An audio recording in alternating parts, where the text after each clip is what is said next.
Hello, everyone. Thank you all once again for being here to celebrate the fight for religious liberty with us at Notre Dame and the Notre Dame Religious Liberty Initiative. It is my great honor to introduce our keynote speaker for this luncheon. President Dallin Oaks is the first counselor in the first presidency of the Church of Jesus Christ of Latter-day Saints and president of the Quorum of the 12. He is a graduate of Brigham Young University and the University of Chicago Law School. After law school, he served as clerk to Chief Justice Earl Warren of the Supreme Court of the United States. After his clerkship, Dallin Oaks returned to Chicago to practice law with the prestigious law firm of Kirkland & Ellis. And 3 years later, he was appointed to the faculty of the University of Chicago Law School, and he taught there for 10 years before being called and appointed as the president of Brigham Young University in 1971. He served as president of Brigham Young University for 9 years before his appointment to the Supreme Court of Utah in 1980. Then in 1984, Justice Oaks was sustained as an apostle of the Church of Jesus Christ of Latter-day Saints and a member of the Quorum of the 12 Apostles. Throughout his career, Elder Oaks has been a forceful spokesperson for justice. He has been a vocal leader in the fight against racism and has demonstrated leadership in the fight for religious freedom in the United States and around the world. President Dallin Oaks has reached the pinnacle of every mission that God has assigned him, as a lawyer, as an educator, as a scholar, an academic leader, a judge, and as a faith leader. We at the Notre Dame Religious Liberty Initiative are deeply honored by his presence here at the Religious Liberty Summit, and it is my great personal honor and privilege to give you President Dallin Oaks.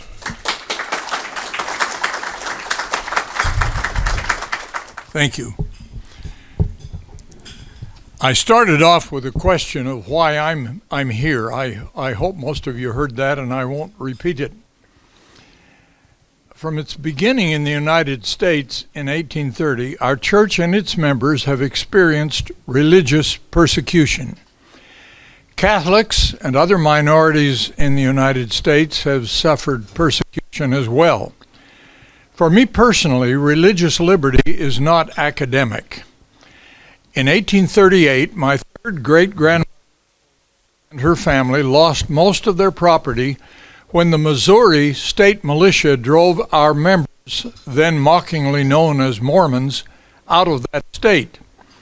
A few years later, Illinois state authorities stood by while a lawless element burned homes and drove church members from that state as well. In 1844, my wife Kristen's second great-grandfather, Hiram Smith, was murdered by a mob who opposed his religion. In 1893, my great-grandfather Harris was sent to prison in the Utah Territory for his religious practices, and my great-aunt was the first woman imprisoned for hers. I'm one of many Latter-day Saints whose DNA includes a desire for religious freedom, felt as fundamental as the marrow in our bones. In 1843, our first prophet, Joseph Smith, expressed our feeling about this, quote, "I am bold to declare before heaven that I am ready to die in defending the rights of Presbyterian, a Baptist, or a good man of any other denomination. For the same principle would trample upon the rights of Latter-day Saints, would trample upon the rights of the Roman Catholics, or of any other denomination." End of quote. Almost 2 centuries later, a large audience at Brigham Young University welcomed Cardinal Francis E. George, then president of the U.S. Conference of Catholic Bishops. He began his landmark address by declaring his personal gratitude After 180 years of living mostly apart from one another, Catholics and Latter-day Saints have begun to see one another as trustworthy partners in defense of shared moral principles and in the promotion of the common good of our beloved country. Later, he concluded, quote, that Catholics and Mormons stand with one another and with other defenders of conscience, that we can and should stand as one in the defense of religious liberty. In the coming years, he continued, interreligious coalitions formed to defend the rights of conscience for individuals and for religious institutions should become a vital bulwark against the tide of forces at work in our government and society to reduce religion to a purely private reality. End of quote. I am here in furtherance of our enthusiastic support for such interreligious coalitions to defend religious freedom for all people. During the earlier persecution of our century, we have learned that the best remedy for religious persecution that affects us is to join in efforts to reduce religious persecution that affects others. I will return to that theme later, but for now, from Rome, this cradle of the Christian faith, I call for a global effort to defend and advance the religious freedom of all of the children of God in every nation of the world.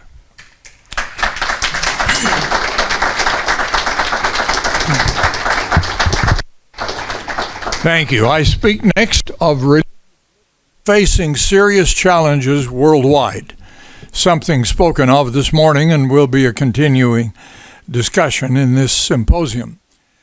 Organized religion and personal freedom of religion currently face serious challenges.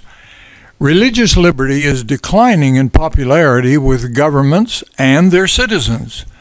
Religion is under siege by secularism, authoritarianism, political correctness, all of which seek to replace or weaken the influence of its teachings. Globally, there are many government restrictions on religious liberty, as we have heard. More significant in the long run may be the deteriorating attitudes of individuals toward religion. For example, a 2021 Pew Center global survey of individuals in 17 economically advanced nations found only 15% who mentioned religion or God as a source of meaning in their lives. Doubtless there are many causes of this deterioration.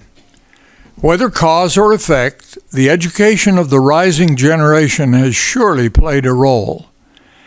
In the United States, we've observed a diminishing coverage of religion in school textbooks and curricula. 2 decades ago, a report of the American Textbook Council observed that, quote, the strength of religion in shaping human thought and action is not often explained, and its role as a motivating agent of culture often remains under. One create the impression that religion and faith have little to do with the development.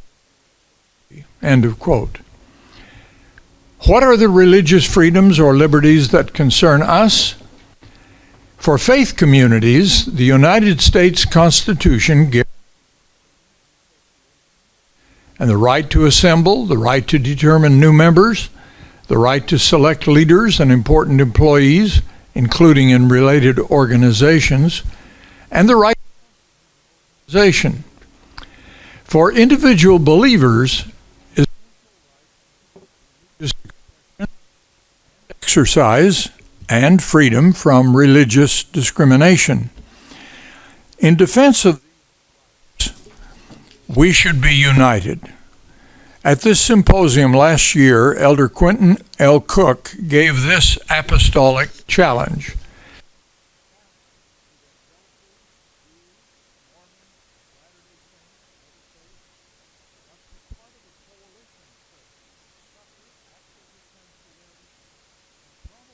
religious freedom across the world.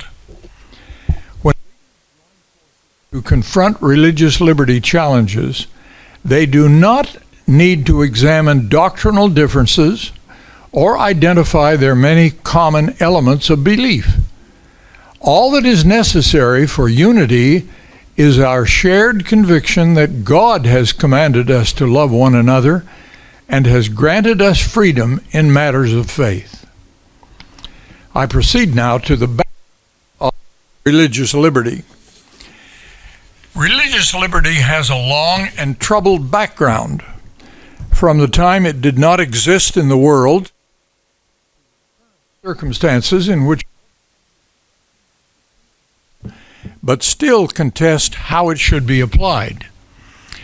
Religious liberty became an issue in various American colonies established by refugees from religious persecution over 400 years ago.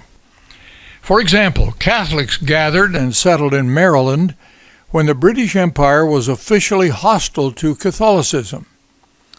As religious refugees, Puritans established the Massachusetts Bay Colony. However, Puritans soon disclosed the limits of their concept of religious liberty. It did not apply to those who disagreed with their doctrine. Baptists and Quakers were banished from their colony, and a few Quakers who returned were hanged. From this American perspective, I see three key events in the modern development of religious liberty.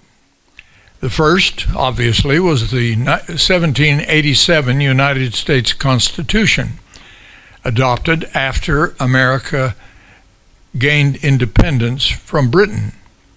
Its First Amendment, added 4 years later, prohibited government sponsorship or domination of religion and assured the freedoms of religious exercise, speech, press, and the right to assemble and petition for the redress of grievances. Appropriately, all these basic civil liberties have been included in the constitutions of all states in the United States.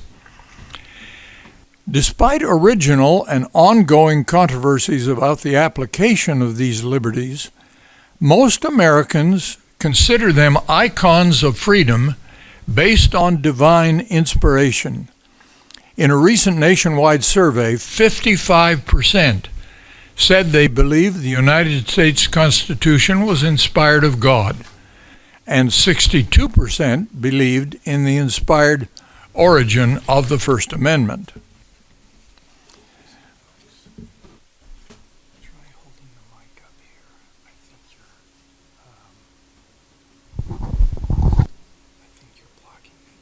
Good.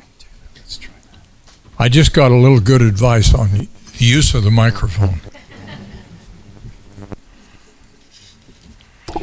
For the members of my church, the divine inspiration of the basic principles of the United States Constitution is a matter of religious faith. In modern revelation, God declares that He established the Constitution of the United States for the rights and protection of all flesh. Whether or how its inspired principles should be applied in other nations is for them to decide. Unfortunately, the ideas of free exercise and government neutrality toward different religions grew slowly in the United States.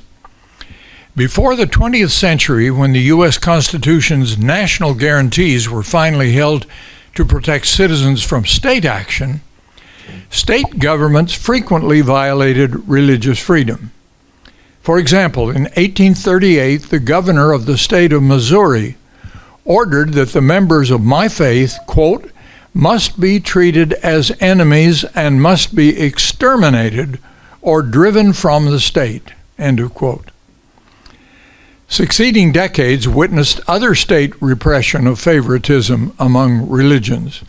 In the 1870s, after Catholic parochial schools were established in partial response to the predominantly Protestant teachings and practices of tax-supported public schools, many states adopted so-called Blaine amendments. These amendments prohibited the use of any public funds to support private religious schools, which of course were predominantly Catholic. Vestiges of these controversial laws continue in most states. From the American perspective, a second key event in the development of religious liberty was the Universal Declaration of Human Rights, proclaimed by the United Nations General Assembly in 1948.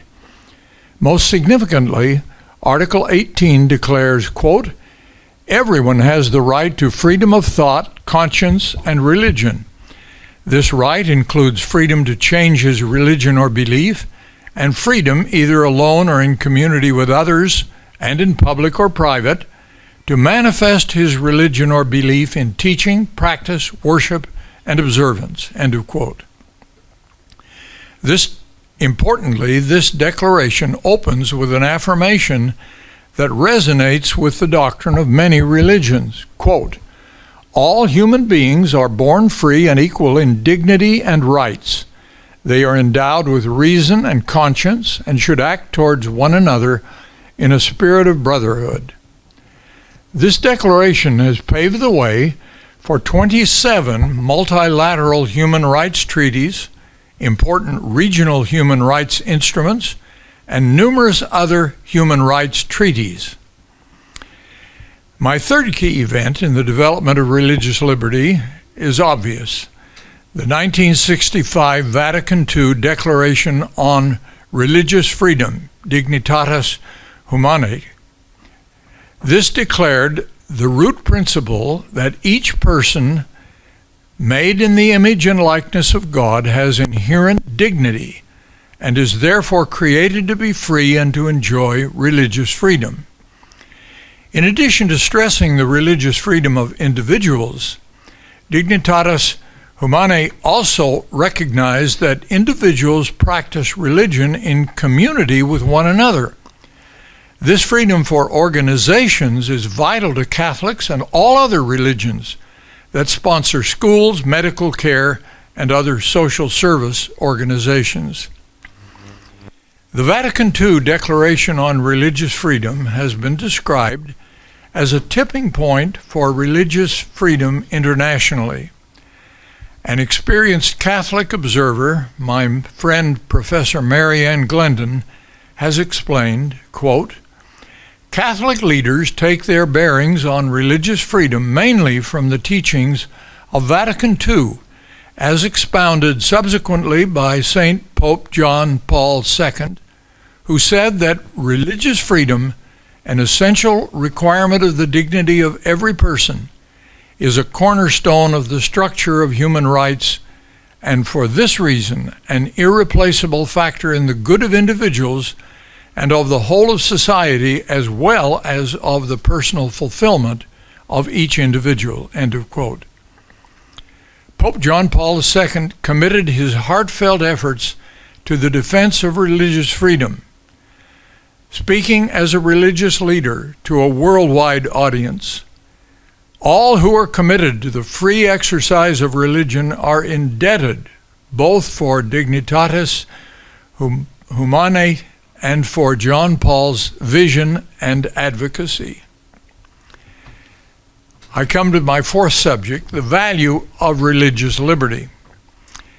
Religious teachings and the religiously motivated actions of believers benefit society and deserve legal protection.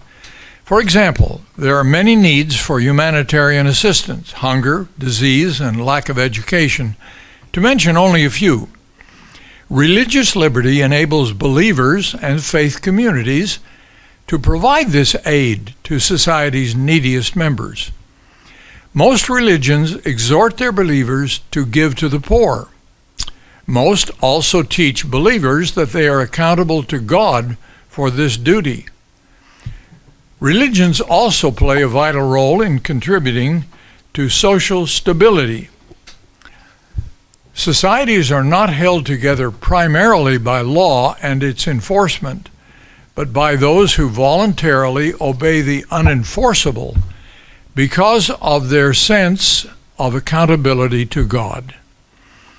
In his talk at this symposium last year, my fellow apostle, Elder Quentin L. Cook, spoke of this. Quote, "Accountability to God," he said, "is a powerful force for good and strongly supports democracy." He illustrated that fact with Harvard professor Clayton M. Christensen's impressive teaching that most Americans voluntarily choose to follow the law, not just because of its official enforcement, but because they believe they are accountable to God. Here are a few other examples and recommendations to illustrate the truth that the teachings and practice of religion are of unique value to a free and prosperous society. Some are drawn from the recent writings of my fellow apostles in our worldwide ministry. Others from Professor W. Cole Durham, an expert on international religious freedom. I begin with Professor Durham's crucial insight that the freedoms of religion and belief are foundational to other important rights in at least 4 ways. 1, historically, many other civil rights emerged as expansions of protections originally provided for religious freedom. 2, philosophically, religious freedom protects the belief systems from which other freedoms derive their meaning. 3, religious institutions provide the motivation and moral support that translate religious and moral ideas into the communal practices on which related freedoms depend. 4th, and finally, the freedoms of religion and belief are empirically foundational to healthy democracies. We now have good evidence that a country's protection of religious freedom correlates with a functional democracy and with other social goods such as economic freedom, per capita gross domestic product, higher literacy rates, and better health and education. The late Chief Rabbi Lord Jonathan Sacks of the United Hebrew Congregations of the British Commonwealth taught that religion is the most powerful community builder the world has ever known. It is also the best antidote to the individualism of the commuter age, end of quote.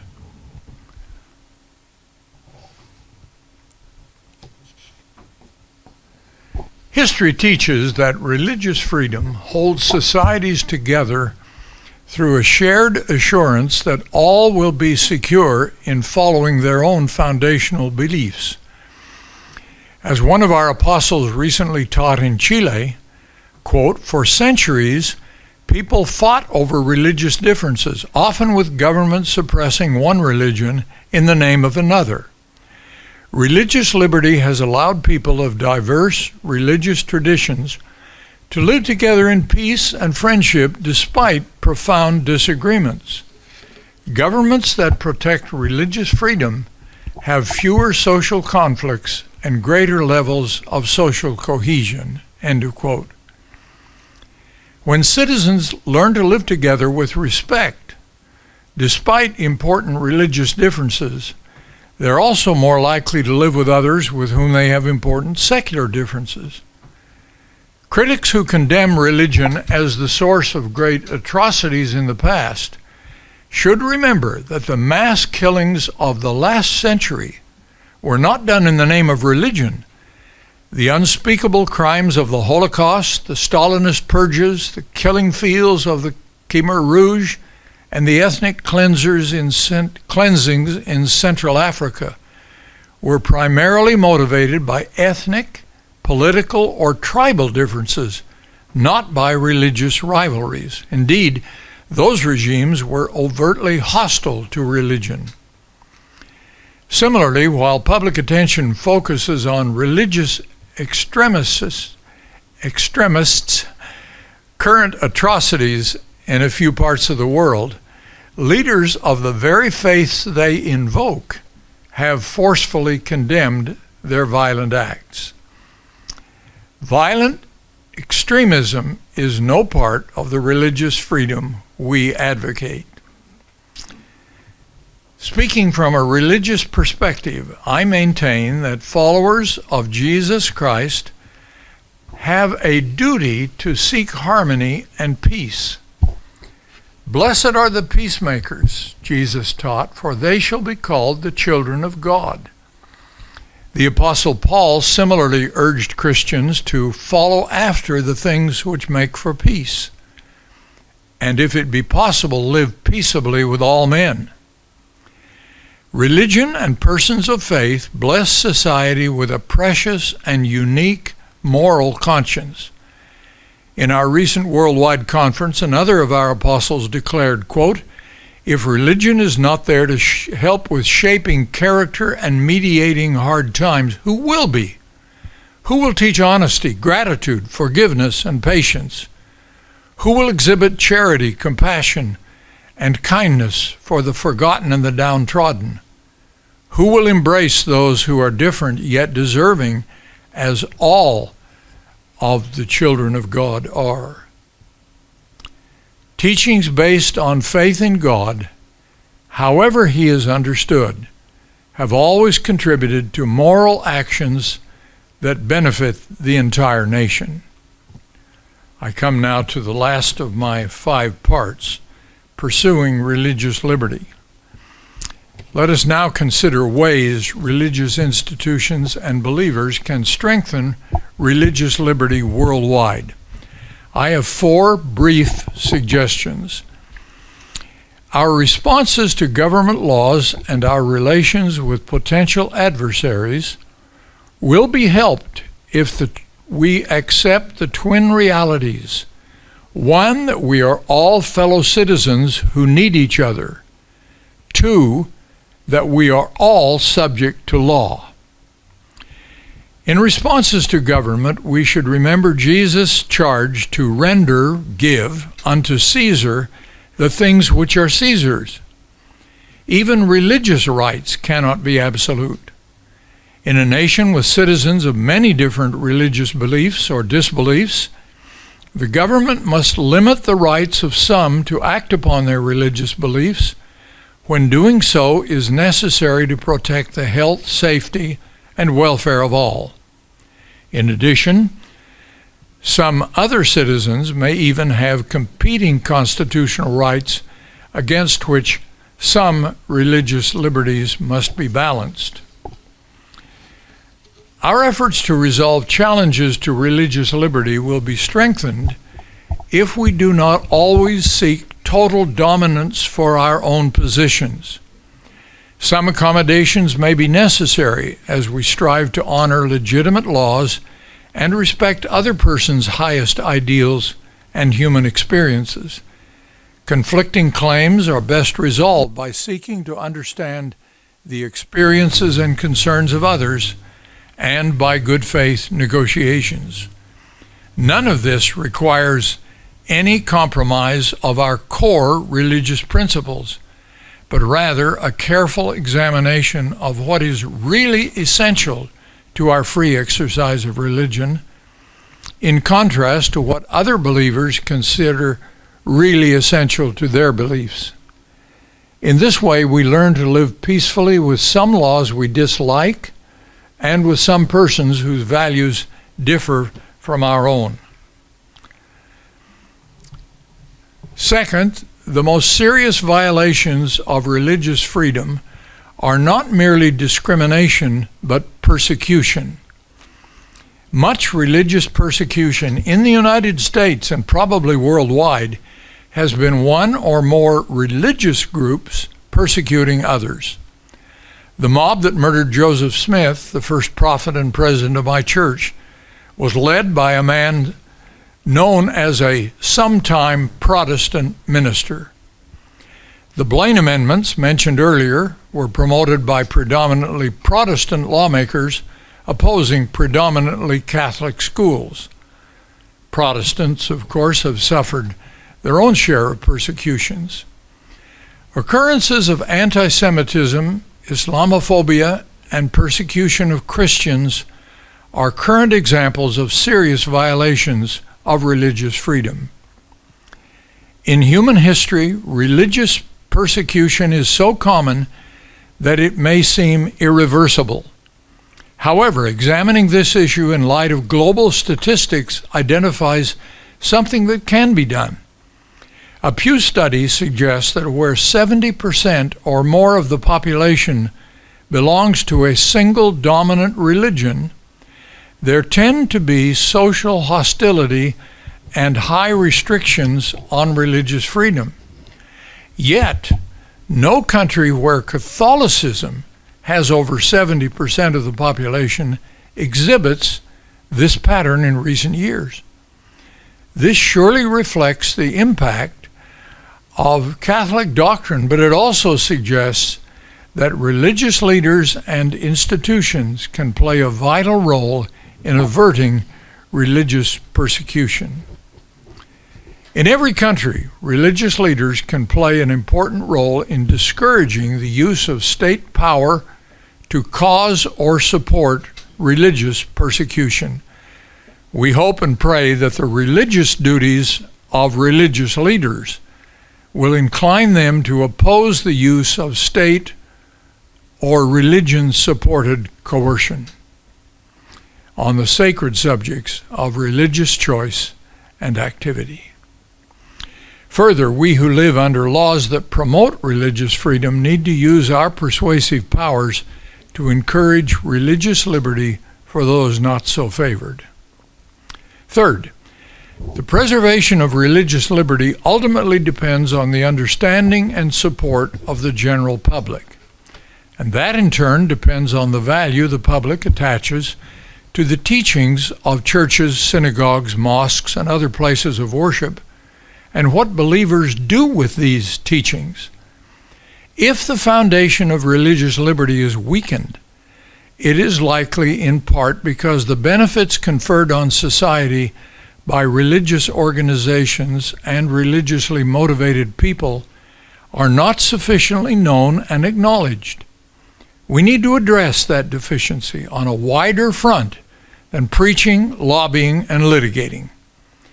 Religious institutions and believers must teach and act to make the beneficial public effects of religious teachings and practices more visible to non-believers.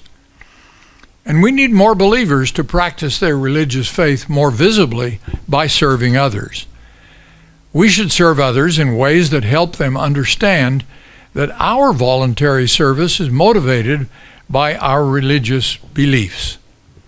As Jesus taught, "Let your light so shine before men that they may see your good works and glorify your Father which is in heaven."